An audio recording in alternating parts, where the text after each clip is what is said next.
మూడో దశ పోలింగ్తో తెలంగాణలో పంచాయతీ ఎన్నికలు ముగిశాయి. అయితే పలుచోట్ల ఉద్రిక్తత వాతావరణ పరిస్థితులు నెలకొన్నాయి. ముఖ్యంగా జగిత్యాల జిల్లా వెల్గటూరు మండలం పరిధిలో పంచాయతీలో ఎన్నికల సందర్భంగా విధ్వంసం చోటు చేసుకుంది. బీఆర్ఎస్, బీజేపీ పార్టీలు బలపరిచిన అభ్యర్థుల మధ్య పంచాయతీ ముదిరి పరిస్థితి అదుపు తప్పింది. ఇరు వర్గాలు ఘర్షణకు దిగడంతో పోలీసులు రంగంలోకి దిగారు.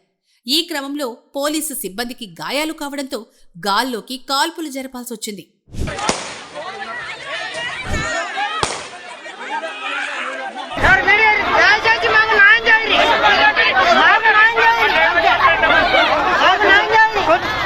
అసలేం జరిగిందంటే పైడిపల్లి గ్రామంలో సర్పంచ్ పదవి కోసం 4 అభ్యర్థులు బరిలో నిలిచారు. మొత్తం 2050 మంది ఓటర్లు ఉండగా 1713 ఓట్లు పోలయ్యాయి. ఓట్ల లెక్కింపు అనంతరం 32 ఓట్ల మెజార్టీతో బీఆర్ఎస్ బలపరిచిన అభ్యర్థి గంగుల మంగ విజయం సాధించారు.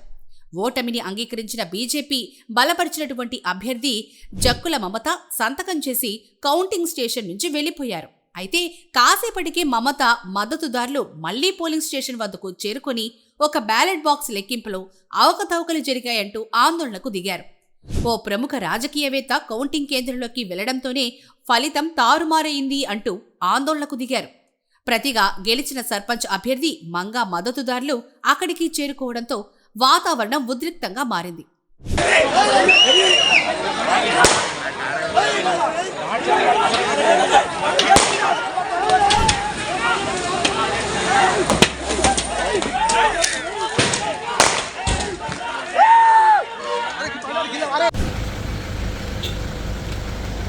ఇరు వర్గాలు రాళ్లు రువ్వుకోవడంతో పోలీసులు, అధికారులు గాయపడ్డారు.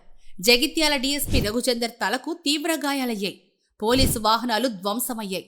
ఆందోళనకారులను అదుపులోకి తెచ్చేందుకు పోలీసులు లాఠీచార్జ్ చేశారు. కానీ ఉద్రిక్తతలు మరింత పెరగడంతో పోలీసులు గాల్లోకి 10 రౌండ్లు ఫైర్ చేయాల్సొచ్చింది.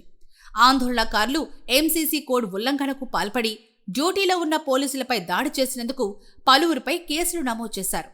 పైడిపల్లిలో భయాందోళన వాతావరణం నెలకొనడంతో పరిస్థితిని అదుపులోకి తెచ్చేందుకు 4 డీఎస్పీలు, 12 మంది సీఐలు, సీఆర్పీఎఫ్ బలగాలు పహారా కొనసాగిస్తున్నారు. మరోవైపు కట్టుదిట్టమైన పోలీసు పహారాలో బ్యాలెట్ బాక్సులను తరలించారు. ఈ సంఘటనపై ప్రస్తుతం విచారణ జరుగుతోంది.